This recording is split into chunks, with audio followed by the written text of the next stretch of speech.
Hello guys, तो आज की वीडियो में फिर हम स्टार्ट करते हैं। कुछ इंपोर्टेंट क्वेश्चन उनके बारे में पढ़ते हैं। तो पहला क्वेश्चन है कि एक धनराशि चक्रवृद्धि ब्याज की किसी निश्चित दर पर 15 वर्षों में स्वयं की 2 गुनी हो जाती है, तो ये कितने वर्षों में स्वयं की 4 गुनी हो जाएगी। ठीक है, तो क्या लिखा है, 15 वर्षों में स्वयं कितनी हो जाती है, 2 गुनी।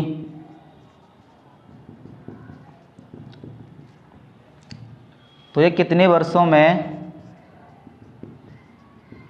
स्वयं की 4 गुनी हो जाएगी। ठीक है ना। जब भी इस टाइप का सवाल आएगा तो सबसे पहले इनकी आधार सेम करनी है। तो यहाँ 2 पे घात 1 है तो इसको भी 2 पे घात 2 लिख दो, यानी इनके आधार समान करने। यहाँ आधार में 2 है तो यहाँ भी 2 ही लाना है। अब तुलना कर दो, एक रेशियो बराबर कितने के, 15 के। 2 रेशियो की निकालनी है। 15 गुणा 2, 15 दूनी 30 वर्ष, यानी 30 वर्ष में कितनी हो जाएगी, 4 गुनी। ठीक है, बस इनके आधार को समान करना है बस।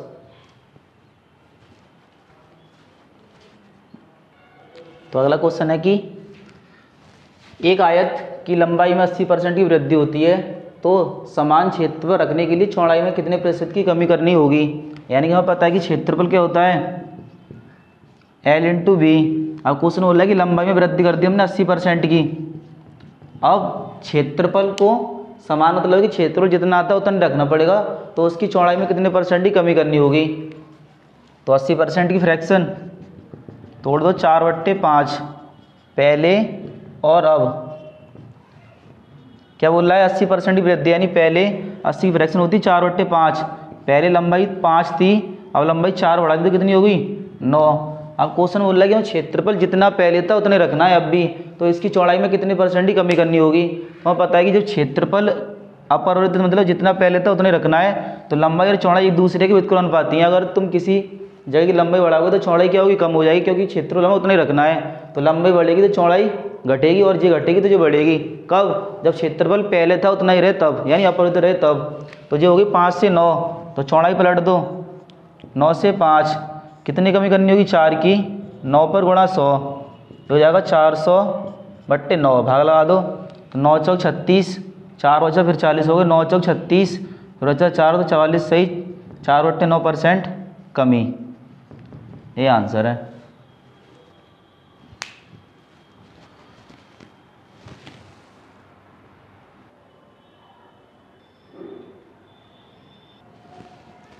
तो अगला क्वेश्चन है कि एक कार्य का 60% भाग 9 दिनों में कर सकता है, जबकि बी उसी कार्य को 7 से 1/2 2 दिनों में पूरा कर सकता है। यदि वे एक साथ कार्य करते हैं तो कार्य कितने दिनों में पूरा कर देंगे। ठीक है ना। तो एक इसी काम के 60% भाग को, तो एक इसी काम के 60%, 60/100 9, 20 से काट दो 3 बार, 20 से काट दो 5 बार, 3 से कट गया 3 बार, 5 तिया 15, यानी पूरा काम कर रहा है 15 दिनों में। और बी है वो उसी कार्य को 7 से 1/2 दिनों में पूरा कर सकता है। तो अब क्वेश्चन, एक इसी काम को 15 दिनों में, और जबकि बी उसी कार्य को 7 से 1/2 मतलब है कि 2 7 14 और 1 15/2। ठीक है, यानी ए जो था वो 60% भाग, यानी कि 100 टोटल भाग था, 100 में से 60 भाग कर रहा है 9 दिन में। तो हमने 60/100 इससे काटे 20 से 3 और 20 से 5 बार, 3 से काट दिया 3 बार, तो पूरा काम कितने दिनों में कर रहा है ये, 15 दिनों में। यानी क्वेश्चन है कि अब ये किसी काम को 15 दिनों में, जबकि बी उसी काम को 15/2 दिनों में पूरा कर सकता है। अब इनका लासा ले लो, कितना आ जाएगा, 15। नीचे वाले 2 से में कोई मतलब नहीं है, बस ऊपर वाला लासा लेना है। 15 वाला आया, 15 में कितनी बार गए, 1 बार। जब 15 में भाग लाएंगे 15/2 से, 15 भाग लाना 15/2 से, तो बट्टे वाले 2 कहाँ चले जाएंगे, ऊपर। इससे काट दो तो इसकी क्षमता कितनी आ गई, 2। अब यही काम कराना है और भी दोनों से। तो ए प्लस बी को लगा समय, टोटल काम कितना है 15, दोनों की क्षमता कितनी है 3, भाग लगा दो 5 दिन। यही आंसर है।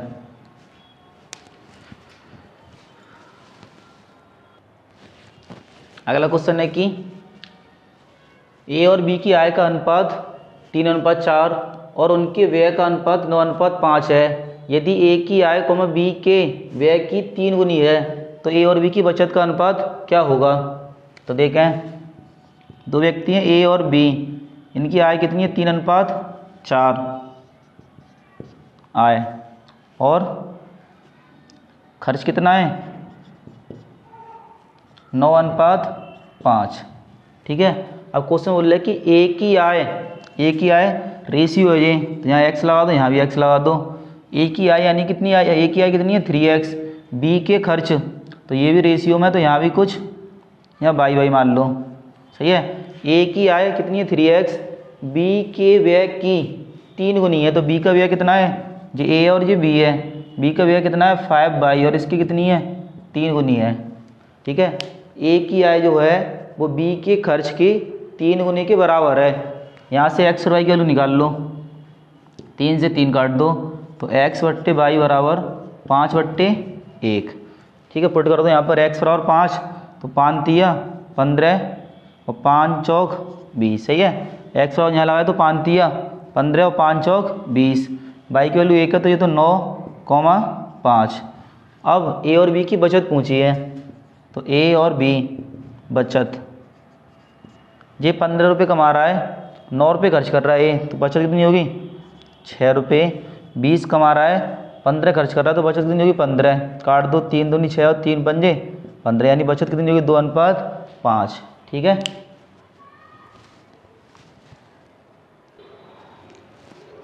अगला क्वेश्चन है कि यदि साधारण ब्याज की वार्षिक दर 8% से बढ़कर 12 से 1/2% हो जाती है, तो एक व्यक्ति की वार्षिक आय में 459 रुपये की वृद्धि होती है, तो मूलधन याद कीजिए। तो पहले ब्याज की दर कितनी थी 8%, अब 12.5 हो गई, ठीक है। तो यहाँ से यहाँ तक ब्याज कितनी बढ़ गई, दर 4.5 और रुपये में 459, ठीक है ना। 4.5% की वैल्यू जो आ गई। अब मूलधन पूछा, तो मूलधन हमेशा कितना होता है 100%, यानी पहले दर थी 8, अब इतनी, पहले दर थी 8 अब 12.5 हो गई, तो यहाँ से यहाँ तक कितना बढ़ा 4.5% और रुपये में कितना बढ़ा 459। मूलधन पूछा तो मूलधन कितना होगा 100% होगा टोटल। इसको ऐसे के ऐसे लिख लेना, जितने की पूछे उतने का गुणा कर दो, जो दे रखी उसका लगा दें भाग, पॉइंट से पॉइंट हटा दो, ऊपर कितनी जीरो आ गई 3, 9 पंजे 45, 9 पंजे 45, 9 एकम 9, 5 से काट दो, 5 दूनी 10, 2 जीरो ऐसे लगा दो। अब गुणा करना है तो 1 2, 2 एकम 2, 2 पंजे 10, इसका आंसर है 10,200।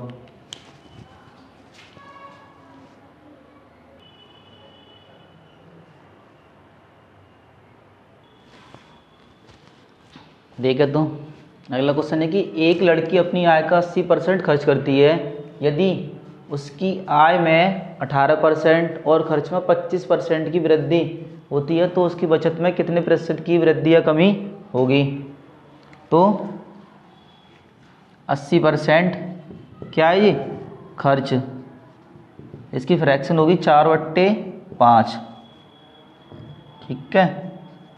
नीचे वाली क्या होगी आय, हमेशा अगर ये दे रखा है खर्च तो ऊपर वाला खर्च होगा, और यहाँ लिखी बचत, जैसे खर्च लिखा है तो यहाँ पे खर्च लिखा है तो ऊपर वाला खर्च होगा, और यहाँ लिखी तो होती बचत तो ऊपर वाली क्या होती बचत, लेकिन नीचे वाली हमेशा टोटल आय कहलाएगी, तो ऊपर वाला क्या है खर्च।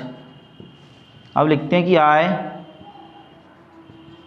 खर्च और बचत, यानी 5 लाख कमा रही है वो और 4 रुपये खर्च कर दिए, तो बचा कितना होगा 1 रुपये, ठीक है। अब क्वेश्चन बोले दी उसकी आय में 18% की वृद्धि और खर्च में 25% की वृद्धि, तो बचत में बताना कि बचत में क्या हुई, वृद्धि हुई या कमी हुई।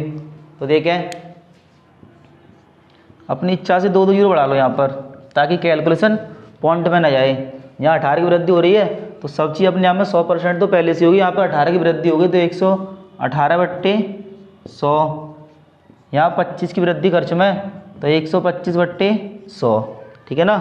अब 2 जीरो से 2 जीरो काट दो, गुणा कर लो, 5 अट्टे 40, जीरो हासिल 4, 5 एकम 5 और 4 9, 5 एकम 5, ये काट दो, 4 पंजे 20, 4 दूनी 8 और 2 10, 4 एकम 4 और 1 5। पहले 500 रुपये कमा रही थी, अब कितनी कमा रही 590, पहले खर्च करती थी 400, अब खर्च हो रहा है कितना 500, ठीक है ना।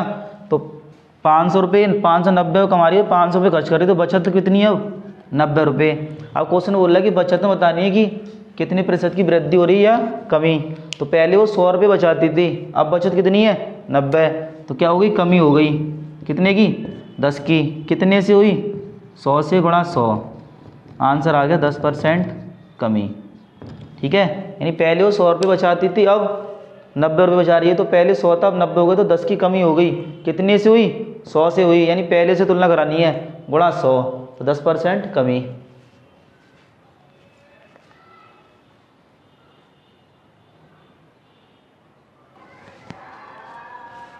अगला क्वेश्चन है कि दो संख्याओं का मासा और लासा क्रम से 12 व 48 है, तो इन संख्याओं के गुणनफल का वर्गमूल कितना होगा। ठीक है, यानी दो संख्या दे रखी है, उनका लासा और मासा है क्रम से कितना 12 व 48, तो इन संख्याओं के गुणनफल का वर्गमूल बताना है। तो हमें पता है कि फॉर्मूला क्या होता है, पहली संख्या गुणा दूसरी संख्या बराबर लासा गुणा मासा।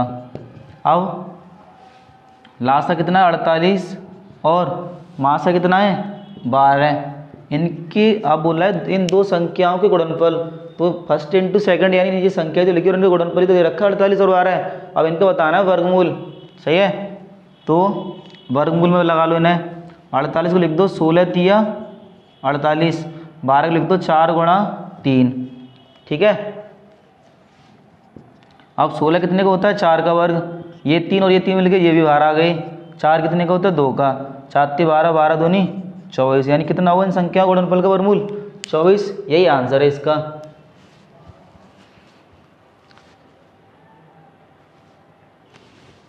अगला क्वेश्चन है कि एक वृत्ताकार मैदान है, इस मैदान का क्षेत्रफल 3850 मीटर स्क्वायर है, तो इसके प्रत्यय बाड़ लगाने का खर्च 11 रुपये प्रति मीटर स्क्वायर है। सही है, तो कुल लागत ज्ञात कीजिए, यानी कि इसके परितः मतलब इसके चारों ओर, यानी एक वृत्ताकार मैदान है, वृत्त मतलब वृत्त के आकार का। सही है, वृत्ताकार मैदान है, इस मैदान का क्षेत्रफल दे रखा है 3850। क्षेत्रफल क्या होता है पाई आर स्क्वायर बराबर 3850। वृत्त का क्षेत्र होता है पाई आर स्क्वायर, इसके लिए दे रखी है 3850 और इसके प्रत्यय बाड़ लगाने का खर्च दे रखा है 11 रुपये प्रति मीटर। प्रति मीटर का मतलब है क्या, यानी इसके चारों ओर परिधि बोल रहा है, यानी इसके चारों ओर बाड़ लगानी है। सही, अगर देखते मात्र प्रति मीटर उसके लिखा है तो इसका मतलब क्षेत्र को याद कर रहा है, और लिखा है प्रति मीटर तो इसका परिमाप यानी कि परिधि निकालनी पड़ेगी सबसे पहले तो हमें इसकी। तो क्षेत्रफल दे रखा है पाई और स्क्वायर 3850, पाई की वैल्यू 22/7 और आर स्क्वायर बराबर 3850। ठीक है, सॉल्व कर दो इसे। 11 दूनी 22, 11 तिये 33, 5 बचा 11 पंजे 55 और 0 की 0। अब 2 से काट दो, 2 एकम 2, 2 सत्ते 14, 1 बचा 2 पंजे 10, तो आर स्क्वायर बराबर 175 गुणा 7। ठीक है ना, अगर इसका इसमें तुमने गुणा किया तो हो सकता है तुम्हें फिर गुणनखंड भी करने पड़ेंगे, तो इससे अच्छा है कि इसको लिख दें 25 गुणा 7 175 को, और 7 से पहले लिखा था। ठीक है ना, 25 सत्ते 175 और ये वाला 7 ऐसे की ऐसे लिख दिया। अब जहाँ लिखा है आर स्क्वायर लगाता, तो यहाँ से लगा दो इस पर रूढ़, तो 25 कितने होता है 5 का, और 2 और 7 है तो एक साथ बाहर आ गई, नहीं त्रिज्या कितनी आ गई 35 आ गई। अब निकाल दो इसका परिमाप, परिमाप क्या होगा यानी कि परिधि 2 पाई आर, तो 2 गुणा पाई की वैल्यू 22/7 और त्रिज्या कितनी आई है 35, 7 से काट दो 5 बार, 5 दूनी 10 और 10 गुणा 22 220 मीटर आ गया इसका परिमाप। अब निकालना है खर्चा, यानी कि 1 मीटर कराओगे तो 11 रुपये देने पड़ेंगे तुम्हें, और कराना कितना है टोटल 220 मीटर। तो खर्चा कितना होगा यहाँ से 220 गुणा 11 कर दो 0। जब भी 11 गुणा की संख्या में करना हो तो संख्या लिखी उसको दूर दूर लिख दो, 2 और 2 4। ठीक है ना, जोड़ के बीच में लिख दें और जो संख्या उसको दूर दूर लिख दें, यानी 2420 रुपये का क्या आएगा टोटल खर्चा आएगा। बस ये देखना है, अगर यहाँ लिखा है प्रति मीटर तो इसका मतलब कि परिधि यानी परिमाप निकालना है, यहाँ लिखा है प्रति मीटर स्क्वायर तो क्षेत्रफल से तुलना करानी है। यहाँ देख लिया करो मात्रक। ठीक है, अब इसका परिमाप आ गया 220, यानी 220 मीटर ये पूरा रास्ता मान लो ये इसकी परिधि है 220। अब बाड़ लगानी है तो 1 मीटर का खर्चा कितना है 11 रुपये, और हमें टोटल कितना लगवाना है 220 मीटर, तो 220 गुणा 11 यानी 2420 रुपये का टोटल खर्चा आएगा। ठीक है, नोट करें।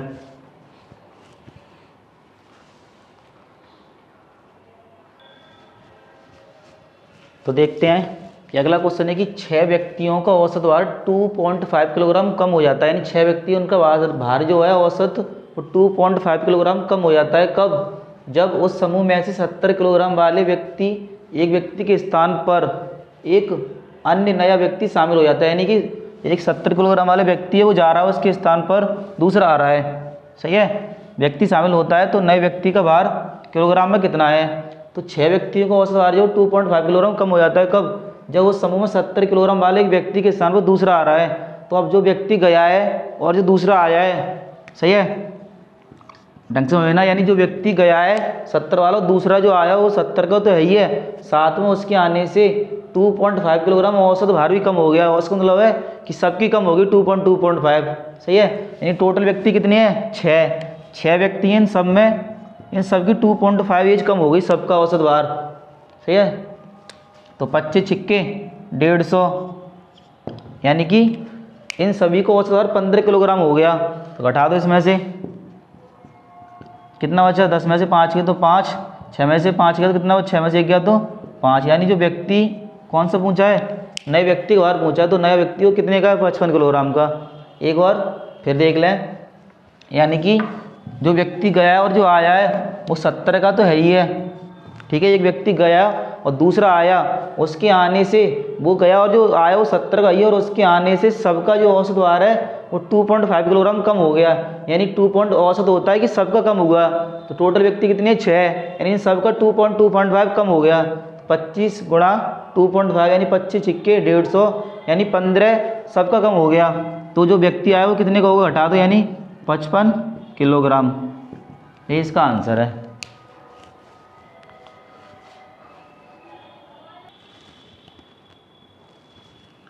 तो देखते हैं कि लास्ट क्वेश्चन है कि एक 250 मीटर लंबी रेलगाड़ी एक खंभे को 8 सेकंड में पार करती है। यदि एक प्लेटफॉर्म को पार करने में 20 सेकंड का समय लेती है तो प्लेटफॉर्म की लंबाई कितनी है? अब एक रेलगाड़ी 250 मीटर लंबी है, यानी कि रेलगाड़ी की लंबाई कितनी है?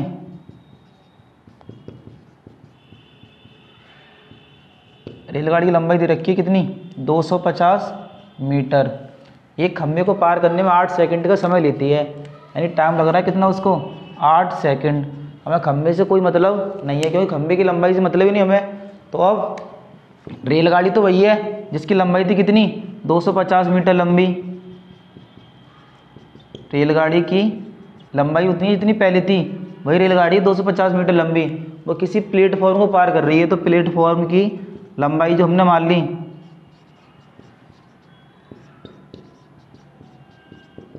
x मीटर, ठीक है, और कितना समय ले रही है वो? 20 सेकंड।